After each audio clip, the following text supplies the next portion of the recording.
여러분의 인생을 누가 통치하고 있습니까?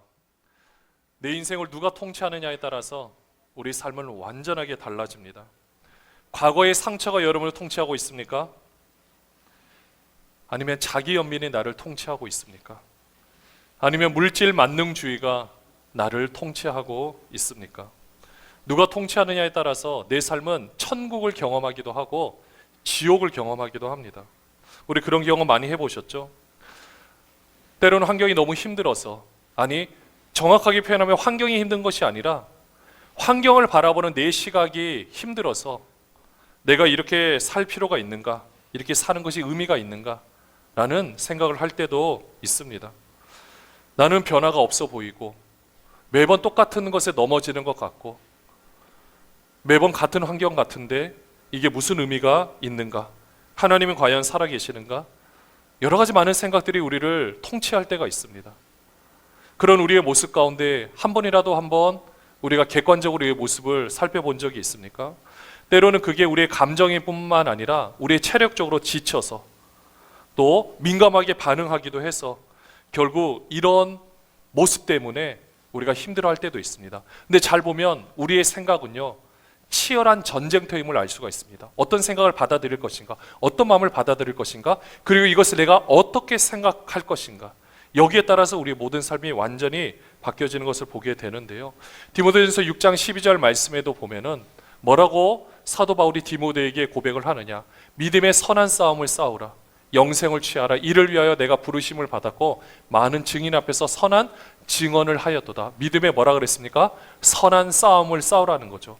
이게 무슨 싸움일까요? 우리가 치고받고 있는 그런 싸움입니까? 아니죠. 우리의 생각 속에서 어떤 생각을 받아들이고 내 삶 가운데 누가 통치를 하고 있는가, 여기에 대한 주권에 대한 싸움인 거예요. 내가 이것을 가지고 어떻게 할 것인가, 이게 내 생각인가, 아니면 마귀가 주는 생각인가, 아니면 환경 가운데 낙심한 내 생각인가, 아니면 옛날에 가졌던 나의 생각인가, 이 모든 것들에 대해서 점검을 한 다음에 여기에 대해서 싸울 필요가 있다라는 겁니다. 이게 바로 영적 싸움이라고 말하기도 하고요. 이 상황 가운데서 우리가 바른 판단, 바른 선택을 하는 모습이 너무나도 중요합니다. 그래, 오늘 말씀에 보면은요, 7절 말씀에 보면은 우리에게 이렇게 말씀해 주고 있습니다. 망령되고 허탄한 신화를 버리고 경건에 이르도록 내 자신을 연단하라. 우리 다시 한번 고백해 볼까요? 망령되고 허탄한 신화를 버리고 경건에 이르도록 너 자신을 연단하라라고 했습니다. 경건에 이르도록 너 자신을 연단하라. 앞에 망령되고 허탄한 신화가 그 당시에는 무엇이었냐? 바로 헛된 생각을 말하고 있는 거겠죠. 망령되고 허탄한 신화, 그 당시에 유대교에서 내려오는 어떤 신화, 예전에 구약의 인물들이 있다라면 그 인물들이 나랑 우리 집안하고 어떻게 연관이 있는가 막 족보를 만들어내고 그런 것들을 받아들이고, 우리 집은 뼈대 있는 집안이고 우리 집은 믿음의 명문 집안이라는 것을 나름대로 본인들이 합리화시켰던 그런 모습들을 말하고 있는 겁니다. 그러면 이 망령되고 허탄한 신화가 지금은 무엇일까? 지금 오늘날에 우리에게 적용하는 것은 무엇일까라고 보면은요, 바로 내가 가지고 있는 나의 인간적인 모습이라는 겁니다. 바로 자랑할 만한 모습, 내가 지금 누리고 있는 이 모든 것이 다 나로부터 시작되었다는 그 생각, 이걸 말하고 있는 겁니다. 이게 망령되고 허탄한 신화라는 거죠. 때로는 이게 사단이 충동질하는 생각일 수도 있습니다. 우리의 생각 가운데 모든 것이 나로부터 출발되었다, 이렇게 붙잡고 있으면은요, 그때부터 시험에 드는 거예요. 이 모든 것이 나로부터 시작됐고 내가 다 했다라고 생각하면 그때부터 환경에 균열이 가기 시작하면 우리 인생은 완전히 균열이 가버리는 겁니다. 아무것도 할 수 없게 되는 거예요. 그리고 그것 때문에 실망하게 되고 그것 때문에 낙심하게 되고 그것 때문에 원망을 하게 되는 겁니다. 결국 낙심, 원망, 시기에 관한 모든 것은 바로 사단이 우리에게 주는 생각인데, 그것이 무엇이냐면요, 이거는 네가 그렇게 해서 된 거야, 너로 말미암아 그렇게 된 거고 너는 여기서 헤어날 수 없어. 이 생각을 우리가 딱 붙잡고 그 생각이 우리 안에서 통치를 하게 되면 우리는 아무것도 할 수 없게 되는 거죠. 그렇게 되는 순간 우리는 환경의 지배를 받게 될 수밖에 없게 됩니다. 그때부터는 환경적으로 비교해서 내 환경이 남보다 좋지 않으면 그때부터 힘이 들기 시작하는 거예요. 내 인생의 실패자로 생각하는 겁니다. 아무것도 할 수 없게 된다라는 거죠.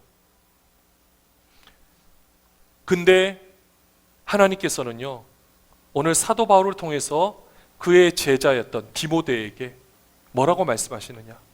경건에 이르도록 내 자신을 연단하라. 경건, 하나님을 아는 바른 지식, 하나님께서 행하신 그 모든 삶 가운데 함께 동행할 수 있는 그 모습, 하나님의 그 거룩한 성품에 참여하는 모습, 신의 성품에 참여하는 모습, 이 모든 것을 경건이라고 이야기를 합니다. 이 경건에 이르도록 내 자신을 연단하라고 했어요. 연단이라는 것은 훈련을 말하고 있는 겁니다. 마치 체육관에서 열심히 막 운동을 해서 운동선수가 결국 그 경기장에 나가서 운동을 잘할 수 있는 그 연습을 말하고 있는 거예요. 내 자신이 연단하라, 훈련하라는 것입니다. 내 자신을 훈련하라는 건데 여기서 훈련을 어떻게 하는 걸까요? 내가 스스로 내가 이제 이렇게 하겠어 라고 훈련하는 겁니까? 그것이 아닙니다. 훈련의 주체가 우리가 아니에요. 연단이라는 것은 내가 어떤 것을 내가 내 힘으로 할 수 있는 것이 아닌 겁니다. 우리나라 국가대표 선수들도 축구 선수라든지 야구 선수라든지 그 한 선수 앞에 따라붙는 코칭 스태프들이 여러 명이 있습니다. 한 사람 한 사람을 보면은요, 순전히 야구 실력으로 본다라면 코칭 스태프보다 그 선수가 훨씬 더 뛰어나요. 근데 왜 코칭을 받습니까? 그 폼과 그것만큼은 그 사람을 따라갈 수가 없고요. 그런 부분들이 하나씩 모여서 그 트레이너들이 하나씩 가르쳐주고 하는 것들이 모여서 한 선수를 이루는 것처럼 이 연단은 우리부터 출발하는 것이 아니라 하나님께서 모든 과정을 통해서 우리에게 필요한 코칭 스태프들을 붙여주시고 주체는 하나님께서 이 모든 것을 역사해 가고 있다는 것입니다. 근데 이 작업이 정말 만만치 않아요. 먼저 우리가 경건에 이르도록 내 자신을 연단하기 위해서 꼭 필요한 것이 무엇이냐? 내 삶 가운데 나로부터 출발되는 소망이 아니라 하나님께서 나를 인도해 나가시는구나. 그래서 우리의 소망을 누구한테 둔다? 살아계신 하나님께 두는 거예요. 내 모습에 두는 것이 아닙니다. 우리 모습은요, 내일도 또 실패할 수 있습니다. 아니, 실패할 거예요. 내일 모레도 또 실패할 수 있습니다. 적어도 우리가 육신의 몸을 입고 있는 이상 실패할 수밖에 없어요. 그러나 그 실패가 인생의 실패는 아닙니다. 그 미션에 실패할 수는 있어요. 운동선수가 장대 높이뛰기를 하면서 자기의 목표가 7m라면 그 자기가 세워놓던 기록이 있는데 그 기록에 못 미칠 때가 있습니다. 때로는 넘어질 때도 있어요. 그 장대를 넘어뜨립니다. 그러면 그 인생이 끝난 겁니까? 다시는 그것을 하면 안 되는 겁니까? 아니거든요. 다시 왜 못 넘은지를 분석하고 생각해서 넘기 위해서 최선의 노력을 다합니다. 그렇게 하다가 결국 본인이 꿈에 그리던 올림픽 무대에 가서 본인이 원하는 기록을 뛰어넘게 되면 성공하는 거예요. 그게 선수의 삶이고 또한 우리의 삶이라는 것입니다. 우리의 소망은요, 우리한테 있는 것이 아닙니다. 하나님께 있는 거예요. 우리 예수 믿기 전에는요, 똑같이 이런 연단을 받았는데 그때는 사실 연단이 아닙니다. 그냥 힘든 삶이었어요. 근데 우리가 예수 믿고 나면 이런 예전의 환난 같은 삶은 이제 다시 살지는 않습니다. 근데 사람마다 조금씩 다르기는 해요. 믿음의 분량이 다르고 또 사명이 다르기 때문에 하나님께서 연단을 하는 강도와 목적은 분명히 다르기는 합니다. 근데 우리가 느끼는 감정은 같을 수 있어요. 우리가 예전에 예수 믿기 전에 내가 그 힘든 상황에서 느꼈던 감정과 예수 믿고 나서 내가 지금 연단받는 감정이 비슷할 수는 있습니다. 그러나 절대 똑같지는 않습니다. 완전히 다르는 거예요. 연단이라는 것은요, 아니 그 전에 환난 같은 모습은 그냥 내 생각대로 하려다 보니까 내 모습에 실패하고 내 모습 때문에 그냥 좌절하고 넘어지는 거예요. 근데 예수 믿고 나서는 우리 주인이 하나님이시기 때문에 그때는 내 생각을 내려놓고 이제 그분이 역사하시는 것을 우리 삶이 지금 경험을 하고 있는 겁니다. 근데 익숙하지 않은 거예요. 아직도 내가 내 삶의 주인인 것 같고 내가 꼭 붙잡는 것 같고 이렇게 생각을 하니까 하나님께서 역사를 하신다라는 게 굉장히 어색합니다. 그러나 하나님은 묵묵히 그 일을 행하시고 있다라는 거죠. 그래서 연단을 할 수 있도록 연단해서 우리를 하나님께서 이렇게 만들어 가십니다. 우리 8절 말씀에 보면은요, 연단이라는 부분에 대해서 말씀을 해주시는데 육체의 연단도요, 우리가 아까 운동선수의 연단도 유익이 있습니다. 그 모든 목표물을 본인들이 목표를 지정해서 육체의 연습을 하면 그것을 뛰어넘을 수가 있어요. 이 연단도 굉장히 중요합니다. 이 육체 훈련도. 그러나 그 뒤에 경건의 훈련은요, 범사에 유익하다라고 했어요. 금생과 내생에 약속이 있다라고 했습니다. 이 정도면 답이 나온 거 아닙니까? 우리가 경건에 이르는 삶을 살아야 되지 않겠습니까? 이번 생뿐만 아니라 다음의 생. 근데 여기서 금생과 내생은요, 두 가지 의미가 있습니다. 지금의 삶, 그리고 우리가 생각하는 그 언젠가 우리 죽음 이후의 삶, 때로는 지금의 삶, 그리고 오늘 이후에 우리가 내일이라고 생각하는 그 삶까지 다 포함을 하고 있어요. 어떤 삶이든 간에 다 포함된 겁니다. 적어도 내가 지금 살아가고 있는 삶과 내가 맞닥뜨린 상황에서 내가 판단하는 나의 삶과 앞으로 다가올 나의 모든 삶이 어떻게 되느냐, 경건하면 모든 범사에 유익하다라는 것입니다. 그냥 살아가는 것이 아니에요. 예를 들면 이런 겁니다. 여러분도 혹시 상처 때문에 힘들어해 본 적이 있습니까? 상처 때문에 대인관계에 어려움을 겪어본 적이 있습니까? 저는 겪어본 적이 있어요. 그게 예전에는 몰랐는데, 그때는 그건지 몰랐는데, 사람이 상처가 있으면 대인 앞에서 자신 있게 말을 하기가 어렵습니다. 눈을 맞추기가 어렵고요, 내 뜻을 말하기가 어려워서 내 뜻보다는 왜곡된 뜻이 전달이 되고, 그래도 거기서 설명을 하지 못해서 부끄러워하는 거예요. 이게 보면은 물론 상처 때문에 모든 것, 이런 것들이 다 있는 것은 아니지만 그런 삶 가운데 있었는데, 이 상처를 하나님께서 회복을 시켜주는 겁니다. 기도를 통해서, 때로는 말씀을 통해서, 말씀이 재료가 되고 기도의 훈련을 통해서 하나님께서 그 모든 관계를 넓혀 가시는 것을 경험을 하게 되었습니다. 그때는 왜 기도한지 몰랐어요. 솔직히 그때 기도할 때는 그냥 제 환경이 힘들어서 기도했거든요. 그냥 그 시간을 놓고 기도하는데, 지나고 나서 생각하니까 하나님께서는 그것을 통하여 저의 어렸을 때 그 안타까운 마음들을 하나님이 다 만져주셨던 거예요. 온전하게 회복시켜 주셨습니다. 그렇게 회복되게 나니까 그 다음부터는 사람을 보는 저의 인식이 달라졌어요. 부끄럽지 않고요, 앞에서 말해도 저들이 어떻게 생각할까, 물론 이 부분이 계속해서 조금씩 남아 있었는데 이제는 거의 자유해진 것 같아요. 근데 적어도 상처는 이제는 없습니다. 저는 이제 상처 때문에 뭘 못한다고 말하지 않아요. 이미 그건 저와 상관이 없는 삶이기 때문에. 그렇게 하고 나니까 어떻게 됩니까? 대인관계의 지경이 넓혀지는 겁니다. 하나님께서 사람을 붙여줘도요, 이제는 그 사람이 떠나가는 것이 아니라 함께, 그 사람들과 함께 이 모든 일들을 할 수 있게 된다라는 거죠. 이 모습을 보면 얼마나 귀합니까?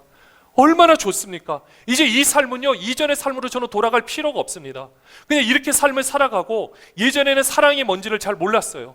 그냥 인정받기를 원했고, 내가 인정받는 것이 나는 사랑받는 거구나 생각했는데 아니더라고요. 결혼을 해보니까 내가 뭐를 해서 사랑을 받는 것이 아니라, 그건 이제까지 저의 생각이었고 사랑에 대한 저의 방식이었는데, 결혼을 하고 나서 보니 그냥 저 존재를 사랑해주는 사람이 있었고, 그 존재 때문에 내가 무엇을 하지 않아도, 내가 인정받지 못해도 나를 사랑해주는 존재가 있구나, 그것을 깨닫게 되면서 저의 삶이 또 변하게 되었다라는 겁니다.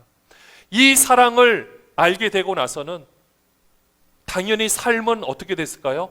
훨씬 더 좋은 방향으로 변화되고 있다라는 것입니다. 이런 모습을 보면서 하나님께서 이 연단이라는 것이 정말 우리에게 너무나도 소중한 거구나. 그리고 또 잘 생각해 보면 이 연단이라고 감히 남들 앞에 명함도 못 내밀겠구나, 이 생각도 하게 되었습니다. 지금의 모습을 보면서 또 생각을 해보게 되었거든요. 하나님께서 우리 각자 삶 가운데 뜻하신 바가 분명히 있습니다. 그걸 통해서 이루어가시는 하나님의 놀라운 뜻이 있어요. 근데 그 뜻을 분명히 저도 바라보는데, 때로는요, 저도 숨이 막힐 때가 있습니다. 왜냐하면 교회 사역이나 이런 모든 것들이 그냥 제가 생각하는 방식대로, 제가 생각하는 분량만큼 이루어지지 않을 때가 있었거든요. 근데 잘 생각해 보니까 그거는 연단이라고 감히 말할 수가 없겠더라고요. 그거는 아니더라고요. 근데 그 나머지 다른 모습 보면, 물론 물질이 좀 부족할 수는 있겠지만 그래도 우리 자녀들과 이런 모든 모습 보면 저는 제 인생에서 연단이라고 말을 해서는 안 되겠다, 이렇게 다시 결론을 내리게 되었습니다. 다만 이 환경이 제가 생각하는 만큼 풀리지 않을 때는 있었지만, 근데 그거는 풀리지 않은 것은 저의 생각인 거예요. 하나님 편에서 보면은 하나님은 다 이미 풀어놓으셨고 계속해서 움직여가고 있었다라는 겁니다. 우리 인생 가운데 그 부분을 내 시각으로, 내가 가진 소망의 시각으로 보면 그거는 진짜 아무것도 아닌 인생일 수가 있는데, 하나님 시각에서 보면은 이거는 소망이 있는 시각인 거예요. 그리고 그렇게 보면 소망이 있는 삶의 모습이라는 것입니다. 아, 이런 거구나. 하나님께서 이렇게 우리를 역사해 가고 계시는구나. 그러니 우리는 어떻게 해야 되겠습니까? 힘들고 어려운 일이 있을 때 그 소망을 여러분한테 두지 마십시오. 내 삶의 소망을 나한테 두는 것이 아닙니다. 그런 모든 과정 가운데서도 내 안에 살아계신 하나님께 소망을 두는 것입니다. 할렐루야! 내 안에 살아계신 그 하나님께 소망을 두고 그 하나님이 나를 만져가신다라고 생각하는 것에 초점을 맞추면 되는 겁니다. 그러면 시험 될 일이 없어요. 그러면 어려울 일이 없습니다. 우리를 힘들게 하는 사람이 있습니까? 물론 우리가 온 성질을 다 내서라도 복수할 수 있어요. 내가 모든 것을 다 말해서라도 그냥 다 퍼부을 수 있습니다. 그런데 남는 게 뭡니까? 그래서 해결되는 게 있습니까? 없어요. 아무것도 없습니다. 그런 모습들, 그냥 그게 우리의 현재 모습이에요. 그냥 하나님이 깨닫게 해주셨으면 우리는 또 실패했구나. 그러나 그 실패가 완전한 실패가 아닙니다. 내가 또 넘어졌구나. 그러나 그것을 그대로 그냥 주님의 십자가 앞에 다 그냥 내려놓고 또 우리 안에 살아계신 하나님의 모습을 보는 겁니다. 우리가 옆 사람을 볼 때도요, 그 사람 속에 있는 것만 보면은 답이 안 나옵니다. 아니, 우리도 우리 모습 봤는데 우리가 남의 모습 본다고 무슨 소망이 있겠습니까? 근데 그 안에서 역사하고 계시는 하나님의 손길을 보셔야 돼요. 그게 하나님께 소망을 두는 우리 삶의 모습이라는 겁니다. 우리가 이렇게 살아가야 되는 이유가 뭔지 아십니까? 바로 10절 말씀처럼 이를 위하여 우리가 수고하고 힘쓰는 것은 뭐예요? 우리 소망을 살아계신 하나님께 두미니. 근데 이거를 다른 말로 표현하면 뭔지 아십니까? 우리의 소망이 하나님이라면 하나님의 소망도 우리예요. 하나님께서 우리를 만들어 가시는 게 하나님의 소망이라는 겁니다. 모든 사람, 특히 믿는 자들의 구주시라고 했는데 우리를 그냥 여기서 데려다가 천국에 그냥 다 던져 놓는 게 아니에요. 그냥 그렇게 값싼, 아니 이것도 값싼 것은 아닙니다. 그렇게 그냥 갖다 내놓고 끝나는 것이 아니라 우리 생명이 주어진 이 환경 가운데 어떻게 해서라도 우리를 하나님께서 만져가시는 거예요. 그게 하나님의 또 소망이에요. 우리를 그리스도의 장성한 분량까지 그 하나님 닮은 성품으로 우리를 깨트리시고 우리를 만지셔서 계속해서 만들어가고 있다라는 것입니다. 하나님이 우리를 사랑하신다는 것 자체가요, 우리가 하나님의 존재 이유가 되기도 하는 거예요. 이건 굉장히 불경스러운 얘기가 될 수도 있습니다. 그러나 하나님이 우리가 없다고 하나님 못 살아 계시냐, 그런 뜻이 아니라요, 하나님은 우리 없이도 살아 계시는 분이고 전지전능하시는 분이에요. 그러나 하나님이 우리를 사랑하신다라는 그 뜻 안에는 하나님은 우리 없이는 못 살아가서가 아니라 우리 없이는 그 존재 이유에 대해서 하나님이 그거에 대해서 생각하기 어려울 정도로 우리를 사랑해 주고 있다라는 것입니다. 그러니까 우리는 어떻게 해야 되겠습니까? 하나님으로 살아가는 거예요. 우리가 환경을 살면서 우리 모습에 실패하는 이유는 단 한 가지입니다. 내 힘으로 살아갈 수 없다는 것을 깨달아야 되기 때문에 그런 거예요. 내가 내 소망을 아직도 우리한테 둘 때가 있습니다. 그러나 둘 필요도 없고 둬서도 안 되고요, 되지도 않습니다. 그냥 우리가 두 손 두 발 들고 진짜 내 힘으로 할 수 없습니다를 고백할 때, 그러니까 그 고백이 우리가 똑같이 입술로 그냥 고백하는 고백이 아니라 진짜 우리 진정한 우리 마음 가운데서 하나님 앞에서 온전히 깨어져서 진짜 나는 하나님이 아니고서는 살아갈 수 없습니다라고 말하는 가장 그 극악무도한 우리의 모습을 경험할 때가 있거든요. 완전히 자아가 깨어질 때 우리가 그때 진짜 고백할 수 있는 거예요. 나는 하나님이 없이는 살아갈 수가 없습니다. 여러분들, 이것을 경험하는 게 이 세상 삶을 살아가는데 가장 귀한 복인 줄로 믿습니다. 허탄한 신화와 경건한 모습은 이걸 가르쳐 주지 않아요. 그냥 포장되어서 이 세상에서 하나님을 믿으니 모든 것들이 잘 되는 삶이라고 이야기를 하지만, 물론 잘 되는 거 맞습니다.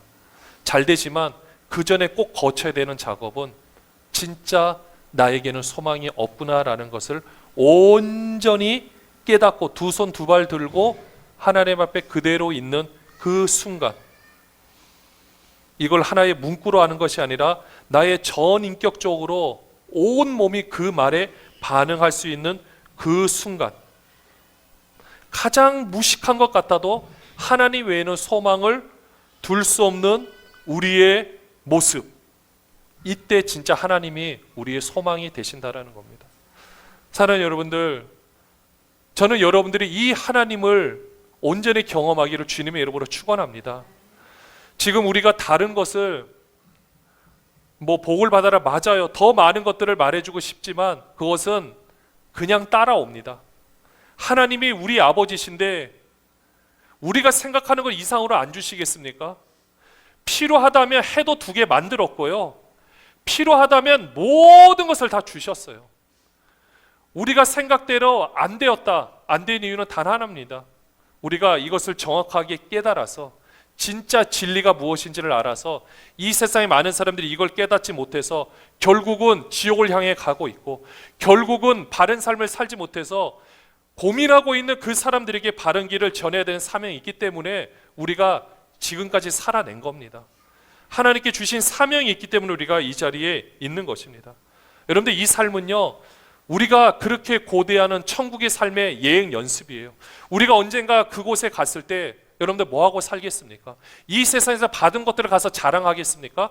이 세상에 누렸던 것을 가지고 자랑하겠습니까? 그때 남는 것은 내가 하나님으로 살았느냐, 하나님과의 관계 속에서 하나님만 그 온전히 경험하는 딱 그것만 가지고 갈 수 있어요. 그 반응하는 사랑의 반응만 가지고 가는 겁니다. 다른 거 뭘 가지고 가겠습니까? 우리가 이 세상에서 죽어도 가져갈 수 있는 게 하나도 없는데, 그러니까 그곳의 삶의 지금 예행 연습이에요. 어차피 그러면 살아가는 삶이라면 우리가 그 영원한 삶을 준비하는 삶의 모습이 훨씬 더 중요하지 않겠습니까? 그게 훨씬 더 복된 삶 아니겠습니까? 이 세상에서 내가 원하는 것 좀 못 누릴 수도 있어요. 그러나 못 누린다고 한다 할지라도 우리 지금 비참한 삶 아니거든요. 우리가 헛된 신화와 이 대한민국에서 물질 만능주의 시각으로 보면 우리 삶이 비참할 수 있겠지만은 좀 더 넓게 바라보면요, 그렇지 않습니다. 우리가 지금 살아가고 맛있는 거 먹을 수 있고 이곳에서 삶을 살아가는 것 자체가 얼마나 귀한 복인지 아십니까? 나라가 있고 주권이 있어서 우리가 지금 난민이 되지 않은 거 우리가 감히 비교할 수는 없지만은 우리가 이 자리에서 지금 살아가고 있는 것 자체가 얼마나 귀한 삶인데요. 그것도 우리가 예수를 믿고 신앙생활을 할 수 있고 이렇게 바른 말씀을 같이 나눌 수 있고 선포할 수 있고 함께 경험할 수 있는 게 그게 얼마나 귀한 삶인지 아십니까? 그게 얼마나 복된 삶인지 아십니까? 이 귀한 삶을 우리가 헛되게 보는 것이 아니라 정말 하나님께서 허락하신 가장 귀한 삶이라는 것을 기억하시고 이 예행 연습 잘하는 여러분 되시기를 바랍니다. 그렇게 할 때 지금 이후의 모든 삶이 다 보장되어집니다. 저는 이 삶을 살길 원합니다. 지금까지 좀 힘들 때도 있었어요. 어려울 때도 있었습니다. 지나고 생각하면은 근데 원망할 것은 하나도 없어요. 말 그대로 힘들 때는 있었어요. 그렇지만 하나도 어떤 거에 대해서 뭐라고 할 삶이 없습니다. 저희를 이 자리에 존재하게 해주신 부모님께 너무 감사하고요. 모든 환경 가운데 역사하시고 또 이 예수님께서 같이 사역할 수 있도록 모든 것들을 함께 해주신 이 모든 환경들이 얼마나 귀하고 감사한지 모릅니다. 결국 이것을 알게 하신 이가 하나님이시고 이것을 통해서 전하게 하신 이도 하나님이시고 이 세상에 이것을 알지 못해서 바른 진리를 깨닫지 못해서 영적인 싸움에서 힘들어하고 어려워하고 실패했다 생각해서 스스로 목숨을 끊는 사람을 우리가 구원해야 되지 않겠습니까?